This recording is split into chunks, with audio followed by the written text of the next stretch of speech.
Savitri computer training centre में आपका स्वागत है। आता है और जिसके द्वारा ही आपका कंप्यूटर रन करता है, क्योंकि ऑपरेटिंग सिस्टम आपका हार्ड डिस्क पे स्टोर किया जाता है और हार्ड डिस्क से ही आपका जो कंप्यूटर है वो फिर से बूट करता है। आप किसी भी प्रकार का डेटा अपनी हार्ड डिस्क में स्टोर कर सकते हैं। इस प्रकार की स्टोरेज को सेकेंडरी स्टोरेज भी कहते हैं और इसको हम नॉन वोलेटाइल मेमोरी भी कहते हैं, क्योंकि एक बार यदि आप इसमें कुछ स्टोर कर देते हैं और कंप्यूटर ऑफ करने के पश्चात दोबारा आप वही फाइलें अपने कंप्यूटर की हार्ड डिस्क से वापस प्राप्त कर सकते हैं किसी भी समय। ये बिल्कुल रैम से अलग है। रैम वोलेटाइल मेमोरी है जिसमें जब तक आपकी कंप्यूटर ऑन रहता है तब तक आपके पास वो चीजें बनी रहती हैं, परंतु हार्ड डिस्क जो है वो सेकेंडरी मेमोरी है और साथ ही नॉन वोलेटाइल मेमोरी है। आप इसमें कुछ स्टोर कर दे तो आप कभी भी इसको दोबारा वापस पा सकते हैं, तो कभी भी आप वो फाइल दोबारा आप ओपन कर सकते हैं। हार्ड डिस्क की बात करें तो हमारे पास मुख्यतः 3 तरह की हार्ड डिस्क अवेलेबल रहती हैं। सबसे पहली है पाटा। पाटा का पूरा नाम है पैरेलल एडवांस्ड टेक्नोलॉजी अटैचमेंट। इसको हम आईडी ड्राइव्स भी कहते हैं।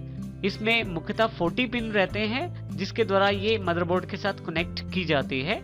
पाटा हार्ड डिस्क या आईडी हार्ड डिस्क को मदरबोर्ड के साथ जोड़ने के लिए पाटा केबल्स का प्रयोग किया जाता है। आप एक आईडी केबल से 2 हार्ड डिस्क भी जोड़ सकते हैं। इसी तरह से इनका जो साइज अवेलेबल रहता है वो 10 GB, 40 GB, 80 GB और इसके अलावा भी काफी सारे साइजेस अवेलेबल रहते हैं। इसी तरह से हमारे पास दूसरी टाइप की जो हार्ड डिस्क है वो है साटा, जिसका पूरा नाम है सीरियल एडवांस टेक्नोलॉजी अटैचमेंट। साटा हार्ड डिस्कें बिल्कुल टेक्नोलॉजी में नहीं है। ये आईडी हार्ड डिस्कों से बहुत ज्यादा फास्ट होती हैं, परंतु इसमें एक हार्ड डिस्क को जोड़ने के लिए एक केबल प्रयोग की जाती है। अर्थात यदि आपको 2 हार्ड डिस्कें लगानी है साटा तो आपको 2 केबल्स प्रयोग करनी पड़ेंगी। इसी के साथ इनकी जो डेटा ट्रांसफर स्पीड होती है ये बहुत ज्यादा तेज होती है। ये आईडी से बहुत ज्यादा तेज होती है। ये हमारे पास 40 GB, 80 GB, 320 GB, 500 GB और 1000 GB के साइजेस और इसके अलावा भी काफी सारे साइजेस में उपलब्ध रहते हैं। इन दोनों हार्ड डिस्कों को, पाटा और साटा को, आप कंप्यूटर में इंटरनली लगा के उन पे ऑपरेटिंग सिस्टम इंस्टॉल करते हैं और ये कंप्यूटर के कैबिनेट के अंदर फिट की जाती हैं। इसके अलावा एक और हार्ड डिस्क हमारे पास अवेलेबल है, external hard disk. External hard disk का अर्थ बाहर से प्रयोग की जाने वाली हार्ड डिस्क से है, जो कि एक USB केबल के साथ अवेलेबल रहती है। इस प्रकार की हार्ड डिस्क का सबसे बड़ा लाभ ये रहता है कि आप अपने डेटा को बड़ी मात्रा में एक जगह से दूसरी जगह ट्रांसफर कर सकते हैं। इसमें डेटा स्पीड भी हाई रहती है क्योंकि ये USB के द्वारा काम करती है। इनके जो साइजेस अवेलेबल रहते हैं वो है 80 GB, 320 GB, 500 GB और 1000 GB। यदि इन तीनों में हम अंतर देखें तो हमारे पास इन पिक्चर्स के साथ हम अंतर पहचान सकते हैं। सबसे पहले जो हार्ड डिस्क दिखाई गई है इसको हम पाटा या आईडी हार्ड डिस्क कहते हैं, जिसमें ये जो पिने हैं ये डेटा केबल यानी कि आईडी केबल के लिए अवेलेबल रहती हैं। उसके अलावा जो बीच वाली पिने हैं ये वाली पिने जंपर सेटिंग्स के लिए और लास्ट वाली जो पिने रहती हैं वो हार्ड डिस्क को पावर सप्लाई देने के काम में आती हैं, जो कि पेरिफेरल्स कनेक्टर होते हैं जो SMPS में लगे होते हैं। इसी के अलावा जो साटा हार्ड डिस्क होती है उनमें 2 छोटे छोटे कनेक्टर होते हैं। जो सबसे छोटा कनेक्टर है वो साटा केबल को अटैच करने के लिए, जो इस हार्ड डिस्क को मदरबोर्ड के साथ जोड़ता है, और दूसरा जो कनेक्टर होता है वो पावर कनेक्टर के रूप में हार्ड डिस्क को पावर देने के काम में आता है। तीसरी जो हमारे पास हार्ड डिस्क, जैसे हमने जानकारी ली, एक्सटर्नल हार्ड डिस्क होती है जिसमें एक USB केबल साथ में रहती है। ये हार्ड डिस्क एक केसिंग के अंदर रहती है। आप इस हार्ड डिस्क को कभी भी अपने कंप्यूटर के USB पोर्ट के साथ अटैच करके डेटा ट्रांसफर कर सकते हैं। यहाँ हम जानकारी लेते हैं कि किस प्रकार की केबल्स का प्रयोग हम किस प्रकार की हार्ड डिस्क के साथ कर सकते हैं। सबसे पहले हम पाटा हार्ड डिस्क की जानकारी लेते हैं। इसमें जैसे हमने अभी एग्जांपल देखा था, जो बड़े वाला पोर्ट जिसमें बहुत ज्यादा पिनें थी उसके साथ हम आईडी केबल को जोड़ सकते हैं।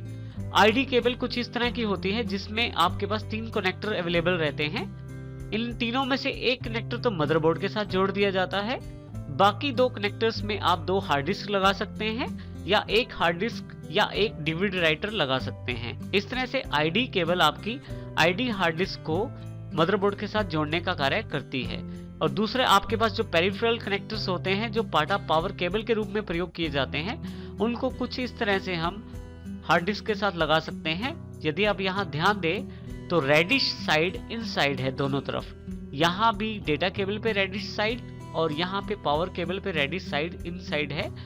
दूसरी सबसे खास बात ये रहती है कि यहाँ पे आईडी केबल के पास एक लॉक अवेलेबल रहता है। यदि आप इस पिक्चर में देखें तो हल्का सा उभार है जो कि एक लॉक की तरह है।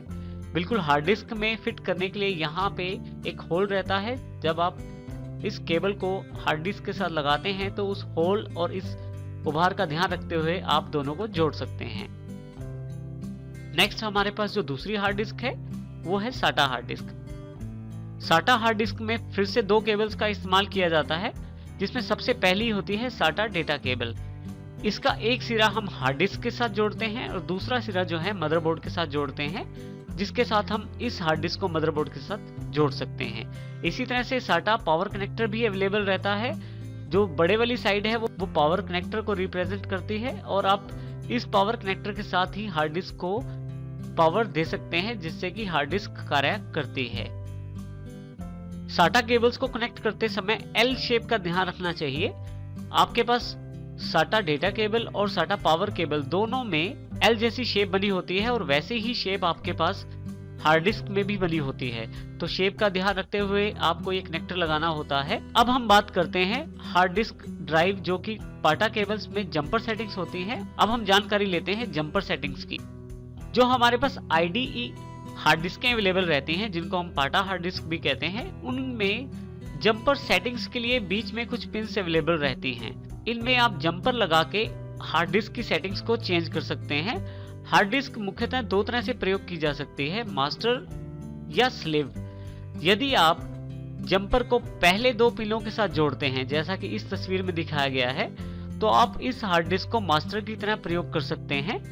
मास्टर बनाने का अर्थ ये होगा कि आपका जो कंप्यूटर स्टार्ट होगा वो इस मास्टर हार्ड डिस्क से होगा, और यदि आपके पास एक से अधिक हार्ड डिस्कें हैं तो दूसरी हार्ड डिस्क को आप स्लेव बना सकते हैं। इसके लिए आपको जंपर जो है वो दूसरे नंबर की पिनें हैं वहां अटैच करना है, जैसे कि यहाँ एग्जांपल में दिखाया गया है।